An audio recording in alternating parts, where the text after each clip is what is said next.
Bismillahirrahmanirrahim. Assalamualaikum warahmatullahi wabarakatuh. Bismillahirrahmanirrahim. Wassalatu wassalamu ala Rasulillah Sayyidina Muhammad ibn Abdillah wa ala alihi wa sahbihi wa man tabi'ahu ila yaumil qiyamah.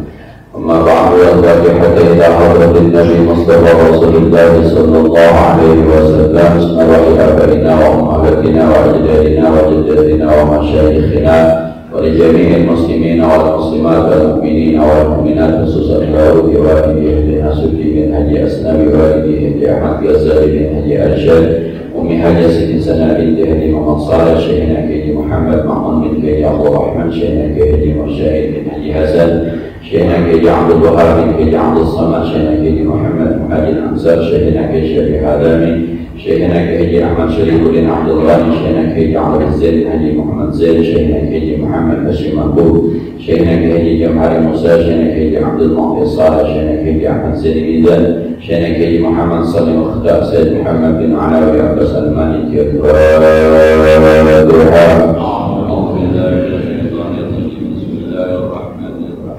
الحمد لله رب العالمين الرحمن الرحيم مالك يوم الدين إياك نعبد وإياك نستعين اهدنا الصراط المستقيم صراط الذين أنعمت عليهم غير المغضوب عليهم ولا الضالين اغفر لي ولوالدي ارحمهما كما ربياني صغيرا.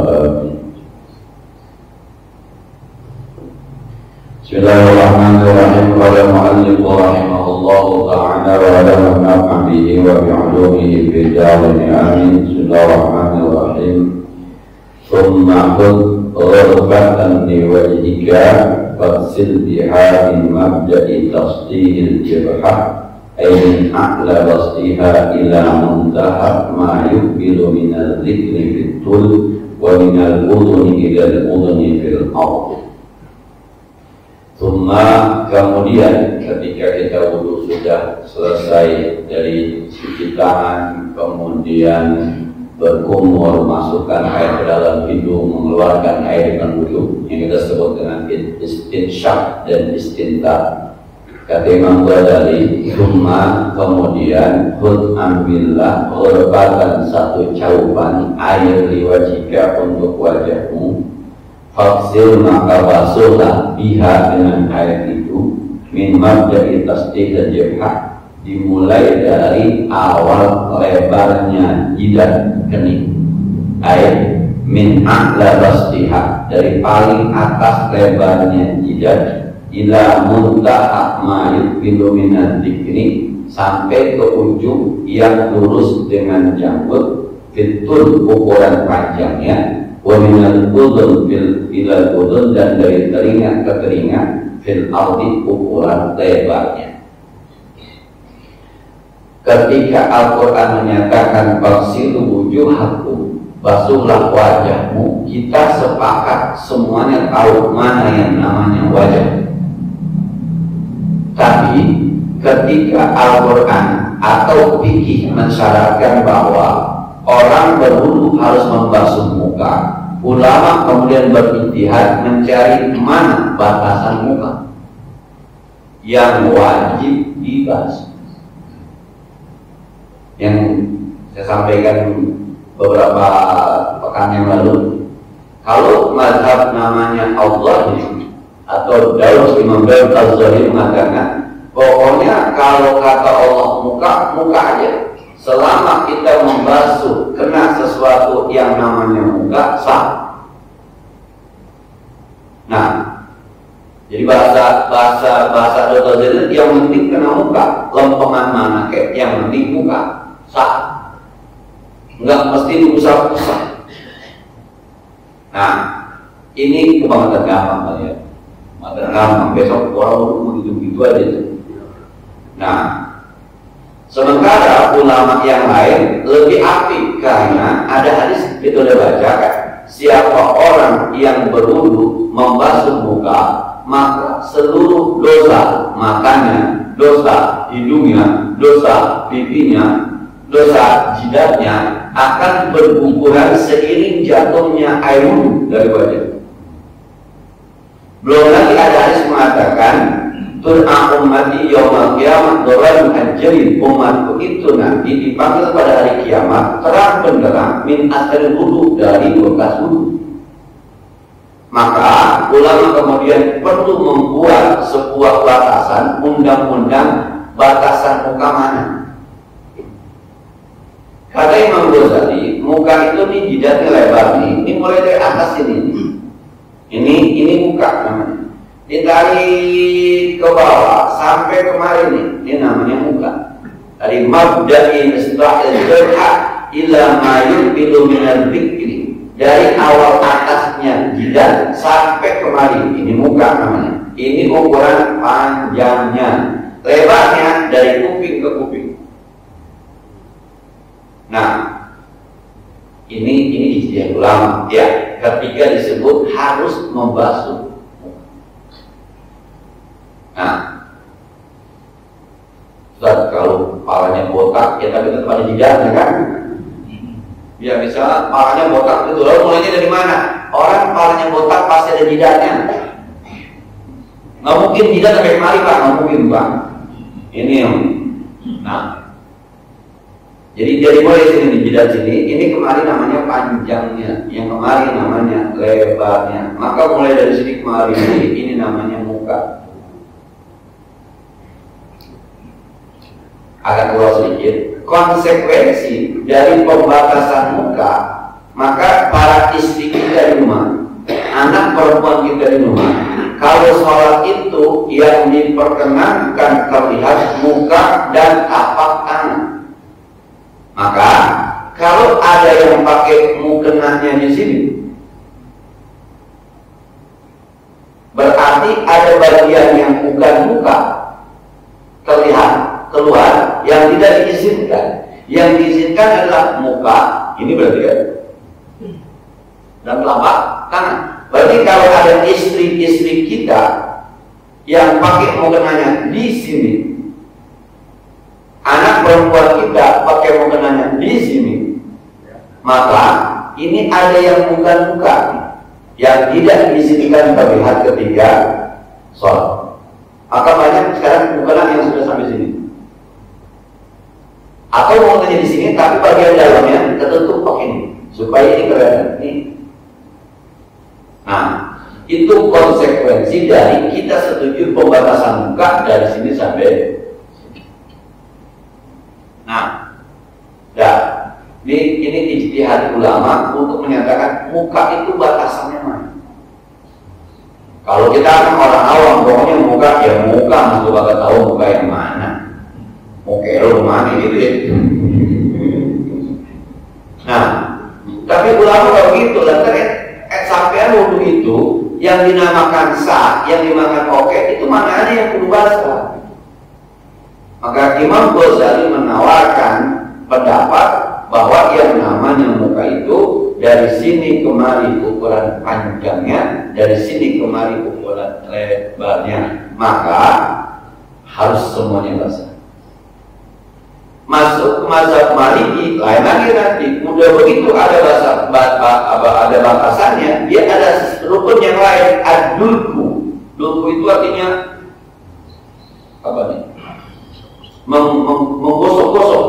Ad-dulku. Jadi mukanya harus digosok begitu, bukan sekedar sampai doang air. Ini perbedaan mazhab Maliki dengan mazhab Syafi'i ketika berwudu. Mazhab Syafi'i mah dulu kita zaman kolam, tangan dikelep, diputer-puter masih sah. Tapi mazhab Maliki enggak, harus digosok. Nah, agak keluar juga sedikit Pak, yang agak beda di mazhab Maliki dengan mazhab Syafi'i.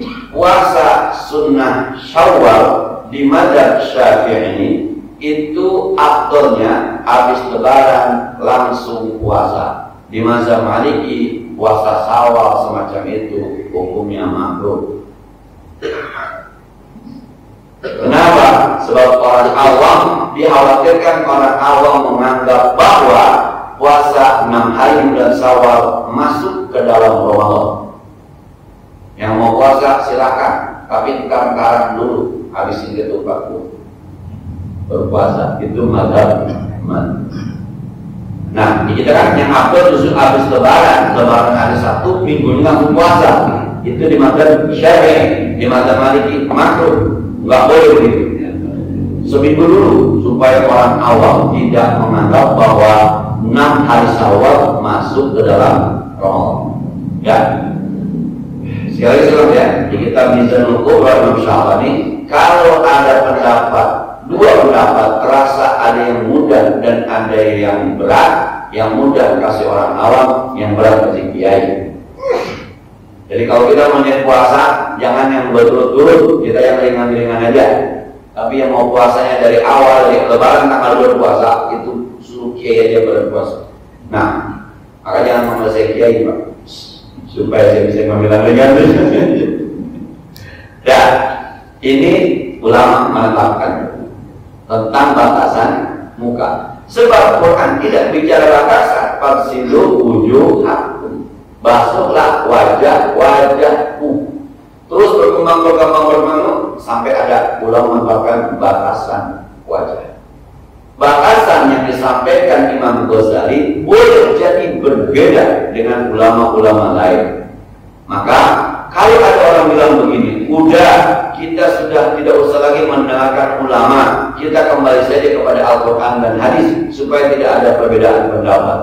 Justru Al-Quranlah yang membuka ruang untuk berbeda. Nah, Quran sendiri yang membuka peluang untuk berbeda pendapat. Itu tadi ketika disebut wajah, batasannya mana? Nah, ada kayak besok lebaran kan? Faman syahida minkumus syahra falyasum. Yang melihat bulan silakan puasa. Quran menggunakan bahasa syahidah, menyaksikan, bukan nazar, melihat, bukan ro'a.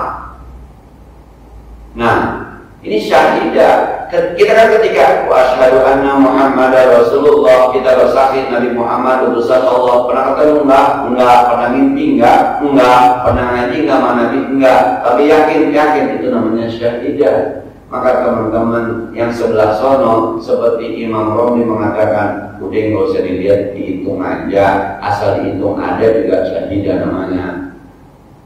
Hitung. Mazhabnya namanya mazhab ahli hisab. Hisab Pak, bukan hisab. Kalau hisab itu udur.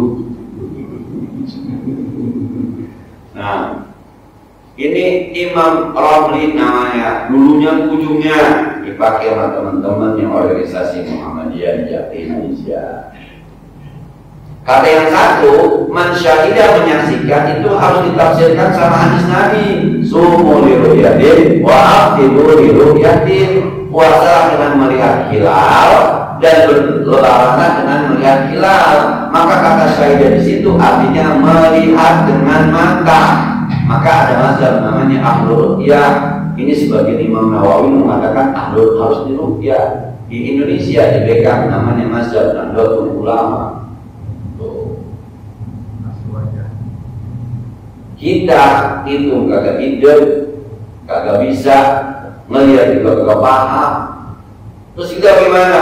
Ya, kalau udah nggak bisa, ikutin yang kita anggap bisa. Mau ikutin kiai di kampung kita yang kita anggap layak, silahkan. Kalau nggak ada juga, ada pengumuman Menteri Agama nanti di ujungnya kapan kita puasa. Tapi kembali, man syahidah, artinya kata syahidah ini artinya membuka ruang untuk terjadi perbedaan. Dan itu penawaran muka menurut Imam Ghazali. Dari sini ujungnya sampai sini, dari sini sampai sini, panjang dan lebar. Wa ausilil ma'a ila mawdi'it tahdzib. Dan sampaikan air ke tempat-tempat tahdzib. Tahdzib itu sebenarnya bukannya hampir tidak dinyatakan kepala, bukan juga muka. Dikata muka tumbuh rambut, dikata kepala adanya di muka, itu namanya tahdzib. Tahdzib itu orang bilang buangan rambut, Pak. Ini di sini nih. Jadi di sini dilakukan. Nah, kan lebarnya sini, lebarnya. Tapi di atas ini nih. Ini kalau ditarik kemari nih. Ini sebenarnya muka apa bukan ini yang dilakukan kacamata sini? Itu tahdzib. Maka kata Imam Ghazali itu tuh yang kayak gitu basuh aja. naik. Mungkin, mohon maaf, Imam Ghazali pernah ikut di satu negara yang airnya susah. Kalau di Indonesia mah itu jangan diajari, udah masih basah. Jangan itu ke belakang kuping masih basah kita. Kalau kita di Indonesia, jangan kata yang ini nih dibicarakan ini muka bukan kemauan. Kalau di Indonesia jangan ngomong dah, sebab kalau basuh muka ini bahasa apa? Bahasa di belakang. Padahal nggak mesti basah. Bahasa kita mah kenapa? Air banyak, tenang aja. Nah, kalau buat Indonesia aman ini, kalau buat Indonesia aman. Ya tapi juga ada juga orang yang malas. Jangan malas, jangan kata dulu bayang aja keadaan. Nah, kalau yang masih berdua ya ini masih basah aja kamu. Nah ini tasib. Mungkin Imam Ghazali melihat pada masanya karena air sedikit banyak orang yang mengirit air untuk berwudu. Seakan-akan Imam Ghazali sekalipun lu irit ini harus basah. Sebab saya sudah menyampaikan kan, wudu cukup dengan air hanya 1 mud, sementara mandi boleh cukup dengan air 1 gantang soan. 1 mud itu kira-kira 3/4 liter. Tidak ada 1 liter. Tapi kadang-kadang cukup wudu semacam ini. Itu kan wudu minimal, karena airnya susah. Mari coba 3,5 liter 1 gantang. Kalau ukurannya beras itu soan, beras jakat itu 3,5 liter. Cukup. Orang Indonesia nggak cukup. Memang ini sama air banyak. Di kampung sungai melimpah. Di kampung ada air terjun juga melimpah. Di Indonesia udah airnya kotor masuk air pump melimpah. Maka orang Indonesia dididik sama air yang banyak. Mandi 3,5 liter, bukan bicara sah pakai kita dianggap apa? Pelit. Mandi sih irit banget, 1/2 ember. Enak juga kagak, tuh kalau gitu ya. Bukan bicara sah, enak juga kagak. Belum sabunan, belum keramas, mana bilasannya. Orang itu. Cuma yang parah kadang-kadang mohon maaf, kadang-kadang. Dulu saya punya teman, harusnya dia mandi hadas. Dia nggak mandi hadas, kagak sembahyang subuh. Saya tanya, dulu nih, lu ngapa kagak sembahyang subuh? Lu kan belum mandi hadas. Gue belum mandi hadas. Lagi pun airnya ada, samponya nggak ada. Samponya. Mandi hadas itu niat dan meratakan air ke seluruh badan. Itu doang sebenarnya. Ada air, ada orang mandi hadas, selesai. Nggak mesti pakai sampo, nggak mesti pakai sabun. Teknologi sampo, teknologi sabun itu bahasa kesehatan membersihkan kuman, bahasa kesehatan. Tapi yang namanya syaratannya cukup amaniat meratakan air. Nah, ini kadang-kadang jadi nungguin warung buka dulu ke sampo. Jam 7 baru disampo, baru mandi, air sembahyang subuhnya siang. Jadi orang memahaminya sampoan itu mandi hadas. Padahal kan mbak kita kalau pakai jadwal mandi hadas juga nyampoin ya. Kalau pakai jadwal kita mah kapan aja pengen keramas aja. Nah, fahuwa minar ra'si, karena itu bagian dari kepala sebenarnya. Litisari sya'rihi bi sya'ri ra'si, karena rambutnya nyambung dengan rambut kepala. Wa ba'duhu minal wajhi, tapi sebagiannya masuk kategori muka. Di batasan sini Pak, ini batasan di sini nih. Ini kepala apa muka? Katanya kalau lihat rambutnya mah kepala, tapi kalau rambutnya panjang ini muka. Sampai ke situ Imam Ghazali ngajarin. Itu hati-hati ya, jangan ambil dari bakso ya. Itu muka gitu. Kita kembali ke awal. Sebab Anda dengan sholat Anda ingin muraqil ubudiyah. Anda ingin naik derajat ketika, maka biar benar wudhunya. Yang ini muka, yang ini. Walaupun sebagiannya kepala, sebagiannya muka, udah basuh aja, anggap aja muka, biar aman. Nah, ya Ustaz, nanti aja itu ditinggalin buat kepala. Lah Anda pakai mazhab apa? Kalau mazhab Ahmad bin Hanbal kepalanya begini, aman. Mazhab Maliki kepalanya begini, sebelah ini nggak kelihatan. Mazhab Hanafi Pak, begini besar. Mazhab Syafi'i, begini besar. Mazhab kita kan begini kadang-kadang. Yang penting 3 helai rambut basah. Tuh, begini doang. Paling berbuat nyisir, pakai minyak ketika wudhu, itu doang tuh. Ujungnya doang. Sunnahnya begini, dibuang ke belakang balik. Sunnah. Yang begini aman, tapi yang begini nih, ininya tidak aman. Nah, kita ngapain di orang Indonesia, airnya banyak, lemongan kepala pelit benar. Airnya banyak, kalau udah mandi ada semuanya banyak. Tapi dan wudhu yang ini kan mestinya begini. Saya khawatir dulu guru-guru kita kalau ngajarin minimal 3 helai rambut itu sah. Jadi kalau kamu wudhu begini sah nih, begini sah. Akhirnya muridnya pada namalin itu. Mestinya jangan dipraktekin kalau yang begini ya. Wudhu yang bagus begini, tuh, ya, yang bagus. Yang begini Pak, begini boleh tapi kurang bagus. Yang bagus begini. Dulu ngomongnya, begini juga sah ya, begini juga sah ya, begini sah. Akhirnya muridnya, oh begitu aja dah. Ini bahasa sebenarnya, bahasa. Ketika menggunakan bahasa, ketika muridnya bilang, kalau dulu biar rapi begini ya, begini. Kalau muridnya kagak yang nanya, biarin aja. Ada yang nanya, Pak kalau begini, begitu boleh, tapi kurang bagus, begini aja. Boleh, tapi kurang bagus. Dulu mah itu waktunya, begini nggak boleh nih, begini boleh, ya, begini nggak boleh nih, ya. Yang muridnya 3 kali ya, iya dah, begini aja. 3 kali ya. Nah, jadi biar ambil apa? Supaya besok di akhirat pahala kita terang, kayak lampu 100 watt, jangan kayak lilin krip-krip, ujungnya doang di kepala kayak sumbu mati. Nah, dah. Kata Imam Ghazali itu sebagiannya kepala, sebagian wajah. Wa huwa ma ya'tadun nisa wal akabir wa huwa ma lahu wijahatun. Zaman dulu itu biasanya perempuan-perempuan, para pembesar-pembesar suka ngarok itu. Biar kata bukan lebar.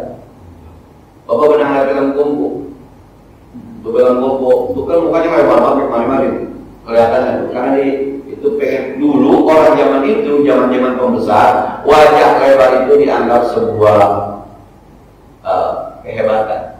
Derajat tuh, oh ini bangsawan, makanya dikerok. Oh ini bangsawan, makanya lebar. Dulu, makanya Imam Ghazali. Nah, dulu juga ada kan orang-orang yang demen banget manjangin buku. Jadi kalau bukunya panjang itu dianggap orang. Dulu Pak, yang namanya handphone itu punya orang kaya. Dulu. Nah, maka kan ada orang yang hebat pada masanya. Orang yang keren pada masanya dulu. Nah, saya itu termasuk orang yang dulu waktu masih kecil itu, bapak saya kalau ngaji malam minggu, pulangnya malam, tapi bawa berkat. Itu biasanya berkatnya semur daging. Kita waktu itu termasuk orang yang jarang makan semur daging kecuali lebaran. Maka kita kalau malam minggu nggak pernah tidur sore, tidur malam nungguin bapak kita pulang bawa berkah. Udah dagingnya 1 dibelah 4, kok kita isep-isepin aja dulu. Itu dulu semur daging sekeras apapun itu primadona. Dulu. Sekarang ngebet pagi gigi kita. Nah, karena sekarang udah ada cerita berkah, udah ada cerita itu dulu. Maka kalau ada pendapat-pendapat dulu, kita hormati. Itu baik pada masanya, tapi mungkin saat ini sudah tidak bisa digunakan. Kenapa tidak digunakan? Perkembangannya beda sudah. Sekarang Pak, kalau kita ngaji ngomongin air 20, coba di mana sekarang ada air 20? Dulu kan 20 karena pakai kolam, 60 kali 60, sekarang pakai keran. Airnya ditumpuknya di atas pakai toren kan, nggak akan kesentuh orang. Maka bab air 20 mungkin untuk wilayah Jakarta dan sekitarnya udah pulang layak dibahas. Tapi guru kita suka ngomong baca aja, nyari berkah. Guru kita kadang-kadang tuh. Cuma kadang-kadang Pak, baca itu yang dalam tanda petik hampir tidak lagi bisa diamalkan, bisa 3 bulan ke pelan-pelan. Padahal sesuatu. Nah, sama waktu kita sekolah dulu, mohon maaf ini para guru, waktu kita sekolah kita diajarin bilangan prima, bilangan caca gitu ya. di kehidupan kita di masyarakat kepake nggak? Enggak. Yang pakai mah tambah-tambahan, ambil-ambilan. Iya, belinya sudut 15.000, duitnya 2.000 berapa kemarin? Tapi ini dia apa gitu? Nggak ada tuh bisa ngeceknya cuma terima, nggak ada. Tapi diajarin aja. Nah, tapi kepakainya nggak akhirnya. Jadi sesuatu yang kadang-kadang itu yang saya bilang. Ini dulu dia bagus pada masanya, dia hebat pada masanya. Tapi perkembangan zaman saat ini sudah tidak bisa digunakan. Jadi kalau bahasa usul-fikih, tabayyul hukmi bitawil azminah wal amkinah wal qawaid. Sebuah hukum bisa berubah disebabkan berubahnya waktu, berubahnya tempat, berubah kaidah yang digunakan. Kemudian tanhiyat asy-sya'ri ay izalatahu, mereka kadang-kadang membuang rambut yang ada di situ, dia kasih al-wajhu supaya wajahnya kelihatannya luas. Wajahnya luas adalah sebagai sebuah bukti bahwa dia orang darah biru dulu, zaman dulu. Nah, wa huwa ma baina ra'sil uzun ay asluha alladhi ya'lu bayadun musturun bil murtafi' minha, yaitu sesuatu yang ada di pangkal telinga, artinya di dasar di pangkal telinga, alladhi ya'luhu, yang dia naik bayadun musturun agar putih warnanya, bil murtafi' minha, agar naik ke atas, bahwa fawqal waqt qaribun laysa bainahu wa bainahu faslun illa juz'ul munhabiri, dan yaitu dekat dengan pasaknya kuping. Tidak ada di antaranya dan di antara telinga itu penghalang illa kecuali bagian yang agak turun. Jadi di sebelah sini ini adanya. Ini Imam Ghazali bicara panjang lebar. Kenapa? Sebab sekali lagi zaman dulu ini bermasalah, banyak orang wudhunya tidak sampai kemari. Zaman dulu. Nah, kalau zaman sekarang Pak, kalau yang kurang-kurang haji itu wudhunya kadang-kadang mohon maaf, ini air cuma diangkat doang. Gabiu. Nggak dilebarin kemarin tangannya. Harusnya kan kemari di atas, turun tangannya jalan, Pak. Tangannya jalan, bukan airnya sudah jalan. Gabiu. Itu dong kan ada yang kita lihat gitu. Ada. Yang wajib itu yang pertama, maka yang pertama yang rapi, angkat kalau di atas itu, kalau dikira kalau di atas, dia jalan kemari ini, tangan kita ikut jalan mengusap kiri kanan supaya sampai ke semua muka. Itu udah selesai dulu. Yang kedua, yang ketiga, menyempurnakan, itu sunnah. Nah,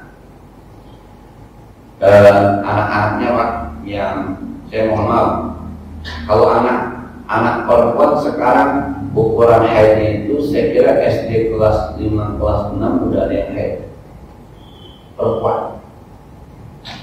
Bapak anak saya termasuk yang haid masih SD Pak. Kalau laki kira-kira SMP udah mimpi belum Pak? Laki udah, kalau zaman sekarang habis ininya apa, videonya lebih banyak, lebih cepat tumbuhnya karena tontonan, penglihatan yang sering dia lihat. Kalau kita kan dulu lama Pak, hidupnya lama, sebab kagak ada guru pembimbing. Kalau sekarang guru pembimbingnya HP.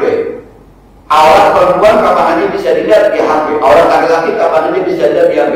Maka perempuan lebih cepat, laki-laki lebih cepat. Kalau dulu kan orang dulu yang namanya apel rumah cewek kagak ketemu, ceweknya di dalam kamar, lakinya di luar kamar, bilik sama bilik jauh, cuma lidi doang ditusuk di bilik, ditarik di dalam, girang banget, lidi gue ditarik itu doang.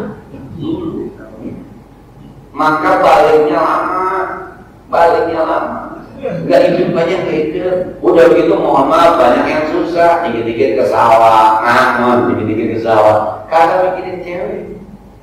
Nah, sekarang udah sawahnya udah kagak ada, jadi tinggal cewek doang. Dah, makanya anak-anak kita tuh yang SMP, SMA, kadang-kadang kalau dilihat wudhunya cuma tugas kita deh ya, meluruskan itu tuh tugas kita. Kalau kitanya insya Allah udah beres, insya Allah.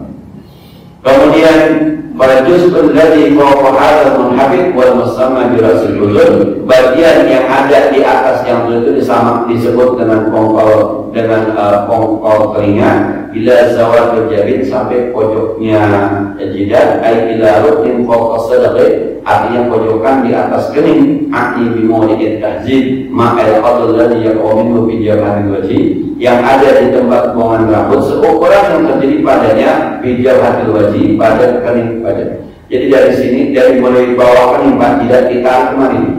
Ini ditarik kemari, itu namanya di sini tengah-tengahnya namanya tahzib yang harus basah. Sebab sebagiannya dianggap kepala, sebagiannya dianggap wajah. Nah, kemudian wa'awfin ma'a ila manabiti syu'il arba'ah, sampaikan air ke tempat tumbuhnya bulu-bulu yang 4. Di muka kita nih banyak bulu, Pak. Jadi kalau khawatir ada yang tebal-tebal itu, tolong kata Imam Ghazali, sampaikan airnya sampai ke kulit nih. Dia sebutin, pertama al-hajibain, 2 alis. Ada alis yang tebal, maka pastikan bahwa air itu sampai ke dasar alis, supaya kulit yang ada di alis itu basah. Wasyaribaini syamilaini lis-sabalaini, dan 2 kumis. Kumis 2 bersatu. 2 ya, 2 kiri kanan, 2 kumis. Kiri kanan jangan nih, yang ini sebelah kanan, ini sebelah kiri. Kumis itu 2. Sebab Imam Ghazali menyebut syaribain, 2 kumis. Kumis itu bahasanya syarib. Syarib dari kata syariba yashrabu, artinya minum. Syarib itu yang ikut minum. Sebab kumis kalau kita minum ikut minum, maka amanah di sunnah kumis itu ditipiskan supaya kotorannya tidak nyembur ke air. Ketika kita minum, jangan sampai dia ikut minum, ada bulu di kotoran di bulu kumis, kemudian kumisnya masuk ke dalam air, kotorannya jatuh ke air. Maka Nabi tipiskan kumis, karena kumis namanya syarib, yang ikut minum. Luar biasa ya, luar biasa ya. Jangan bangga main lapang-lapang, Pak. Yang lu kan demam meskel pakai dibuka-buka. Lu demam dulu. Dan selanjutnya wal hadda, bulu mata harus kena nih, bulu mata kita nih harus kena.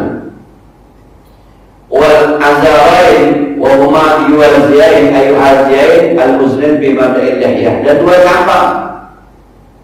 Yang cambangnya tebal, ya saya orang sebelah temannya.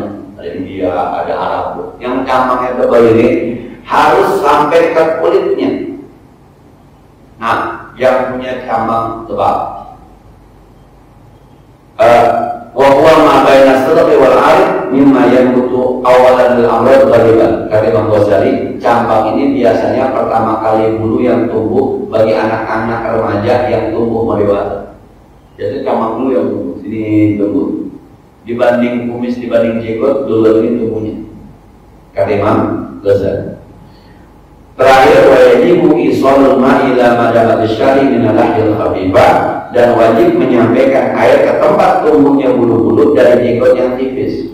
Kalau bapak punya jenggot yang tipis, maka wajib kulit jenggot ini basah. Bi antar basyaratan min tahtiha min majlis taqatim. Yang beda mana jenggot tipis, mana jenggot tebal. Bapak duduk, orang lihat ke jenggot bapak, kulit jenggotnya kelihatan kan? Kalau kulit jenggot kelihatan, berarti tipis. Kalau kulit jenggot tidak kelihatan, berarti tebal. Begitu aja lagi. Nanti itu beda, donor kasih pak beda yang tebal. Kalau yang tebal itu, yang penting kena air, nanti diikinin. Kalau yang jenggotnya tebal, kudu itu harus diginin. Siapa namanya? Jadi air basah. Yang tebal, yang pengen, yang demen miara jenggot, kalau tebal harus gini mulutnya. Kalau yang tipis asal jalan aja, yang penting diyakini airnya tembus ke dasar jenggot.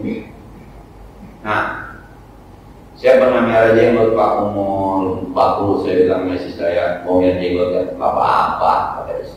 Ketika saya miara, saya kurang rapi, berlapin. Kata istri saya, kayaknya jember banget nih, jember.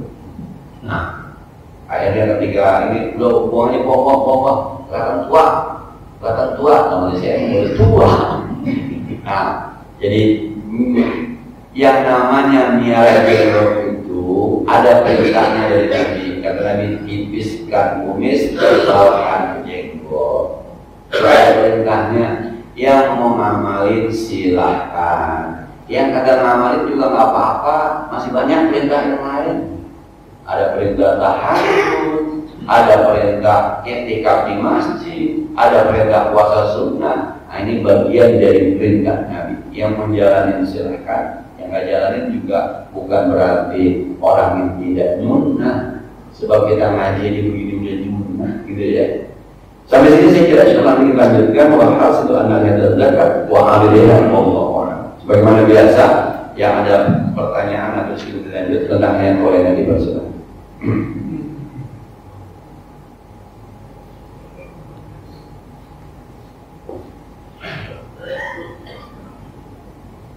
Assalamualaikum warahmatullahi wabarakatuh. Waalaikumsalam warahmatullahi wabarakatuh.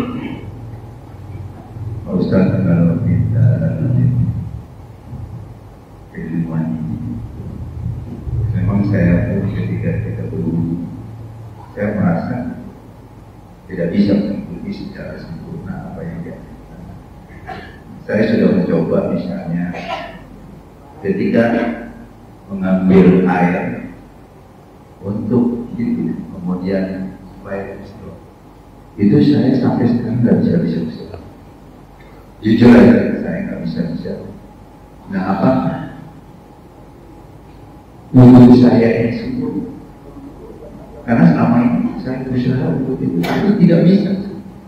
Jadi apa yang saya bisa, ya apa yang biasa dilakukan. Karena mungkin ini jujur aja tidak mungkin baru mendengar secara detail seperti ini. Karena saya bukan anak pesantren. Tapi saya kalau membaca Al-Quran, saya melihat bahwa yuridullahu bikumul yusra wa la yuridu bikumul usra. Apakah hal ini merupakan satu kemudahan yang memberikan kepada kita? Jadi kalau kita tidak sanggup, bahwa kita bisa melakukan apa yang kita sanggup, tapi sesuai dengan tuntunan yang diberikan. Mungkin bisa berikan pencerahan. Terima kasih. Assalamualaikum warahmatullahi wabarakatuh. Saya harus mengatakan bahwa tidak ada yang sempurna di dunia ini. Baik urusan bentuk tubuh kita juga pada urusan ibadah kita. Maka dari awal Allah sudah mengatakan fattaqullah mastata'tum. Di kitab Nasihat Diniyah wal Wasaya Al-Imaniyah ada ungkapan kalimat fattaqullah haqqa tuqati sudah dinasah dengan fattaqullah mastata'tum. Jadi kalau bertakwalah kamu sebenar-benar takwa zahiran wa batinan, berarti berat sekali. Jadi suruh bertakwa. Mohon maaf, semalam aja baru kejadian, saya bilang wah berat juga mengamalkan jadi orang yang dalam tanda petik nggak bisa marah sama. Saya diundang ceramah, jadwal saya ceramah 9:30 dan ceramah kedua jadwalnya 9:30. Naiklah saya ceramah, tiba-tiba penceramah kedua sampai nggak ngerti sampai harus ceramah. Saya baru naik 7 menit. Nah, saya sebut pak siapa penceramah.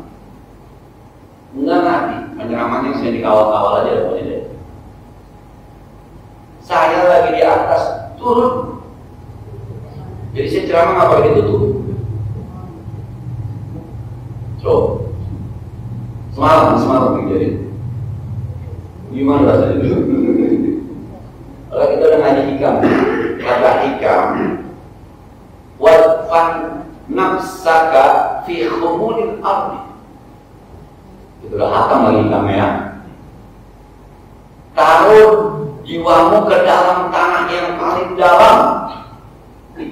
Sebab pohonan tidak akan tumbuh dengan sempurna kalau tidak ditanam. Maksudnya apa ditanam? Lu bukan siapa-siapa di bawah, lu bukan siapa-siapa. Diinjak aja karena di bawah masih pantas, tapi kan sakit orang kita di bawah tanah. Masih pantas. Tapi ketika kejadian itu terjadi, tetap aja dirasanya. Nah, yang komentar ada aja lagi yang komentar ini samping jamaah-jamaah gitu, nggak pantas orang begini Ustaz. Ada yang manas-manasin lagi lah, udah diem aja juga. Nggak bisa. Ya, begitu juga urusan ibadah, nggak ada yang sempurna. Wudu tadi sampaikan, saya nggak bisa hari begini sampai sekarang apa tidak sempurna? Pasti itu tidak sempurna. Tapi ketidaksempurnaan bukan berarti kesalahan. Ini harus digaris. Ketidaksempurnaan bukan berarti kesalahan. Ada teman kita sholat di sini pakai celana panjang, pakai kaos. Itu tidak sempurna, tapi sah. Maka bagi pribadi dia dituntut untuk sempurna. Pribadi kita husnuzon sama orang ini. Jangan-jangan ada main, jangan-jangan bajunya belum kering, jangan-jangan laki-laki dan istri, jangan suntuan lah. Mengapa kalian sempurna? Ya, ketidaksempurnaan bukan berarti sebuah kesalahan, gitu ya, bukan. Semua kita tidak ada yang sempurna. Maka kalimatnya di awal kata Allahumma astagfirullah. Alhamdulillah, masukin ayat dalam itu di mazhab tidak syar'i sunnah. Jangan kata yang tidak sempurna, yang kalau masukin juga masih sah. Maka kita harus melihat orang itu semua dalam posisi tidak sempurna. Bahkan kadang-kadang Pak, kita udah sama-sama pakai sorban, teman kita sorbannya agak bolong di sini nih, agak bolong. Kita lihat, saya bolong, kan nggak sempurna juga, udah pakai sorban. Padahal kagak pakai sorban aja kagak apa-apa. Nah, jadi ya, sekali lagi bahwa ketidaksempurnaan bukan sebuah kesalahan. Kita keluar pada wudhu, sekarang kita sholat. Bapak udah wudhu, sholatnya enggak? Ya kagak sempurna lagi sholat. Besok Pak, Bapak puasa dah, Bapak puasa, kemudian sore-sore udah mau maghrib, ngelihat perempuan auratnya kelihatan. Bapak masih nafsu atau nggak nafsu, Pak? Mau maghrib? Gua mau nafsu udah lemes, bohong. Tetap aja. Nah, tugas kita itu, kata Nabi kan, kalian tidak akan bisa masuk surga berdasarkan amal ibadah kalian. Tugas kita itu mengejar ridho Allah, mengejar rahmat Allah. Kita wudhu semampu kita berdasarkan ilmu kita. Inilah kadar kemampuan kita. Allah melihat nanti, oh iya, yang itu dia pasti nggak bisa. Tapi bukan yang karena dia nggak bisa. Oh dia kan bahasanya, udah demen itu juga. Kira-kira begitu. Jadi kita masuk surganya karena Allah bilang, gue demen sama lu. Nyari gitu aja sebenarnya. Itu ada ceramah yang viral kayak Zainuddin Al-Mahlum. Nih, Zainuddin nih, kalau dengan ibadahnya kayak masuk surga, rasa-rasanya maka gak mungkin rasa-rasanya. Saya bohong, saya tahu kapan saya bohong. Kapan saya tahu ibadah saya begitu-begitu aja, nggak mungkin kayaknya. Kita hanya berharap berusaha untuk sempurna, itu yang namanya walakin qadimu wasyadid. Teruslah mendekat kepada Allah, teruslah berusaha untuk sempurna. Tapi sekali lagi, tidak ada yang sempurna. Dan tidak sempurna bukan berarti kesalahan. Nah, kayak gitu ya. Jadi sampai kapan pun nggak sempurna. Soalnya sekarang ini banyak juga tulisan-tulisan yang mengatakan 60 tahun melakukan sholat tetapi tidak diterima. Salah satu disebutkan. Nah, yang seperti ini kan rasanya kan menakutkan diri kita, apakah ibadah kita diterima? Padahal kita berusaha secara tulus kita ibadah. Iya, jadi saya husnuzon penulisnya itu setelah Abu Bakar Siddiq kali ya yang nulis. Anak-anak baca cerita kemarin pas saya lihat YouTube Ustaz, katanya waktu Nabi meninggal dunia udah dimandiin itu semuanya suruh dua. Kenapa? Sebab Allah mau nyolatin Nabi. Astagfirullah. Mohon tanggapan Ustaz. Allah nyolatin Nabi. Waduh.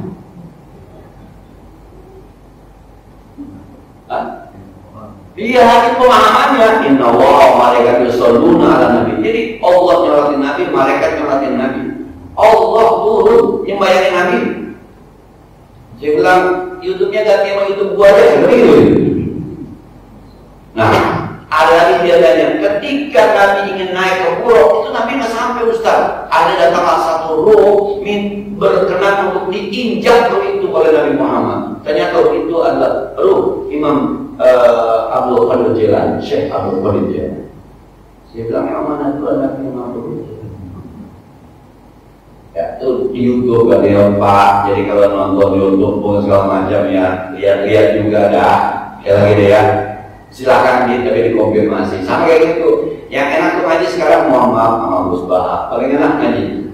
Jadi orang nanya Pak Kiai, nih Imam As-Sazili yang kita baca hikam itu ada Imam As-Sazili.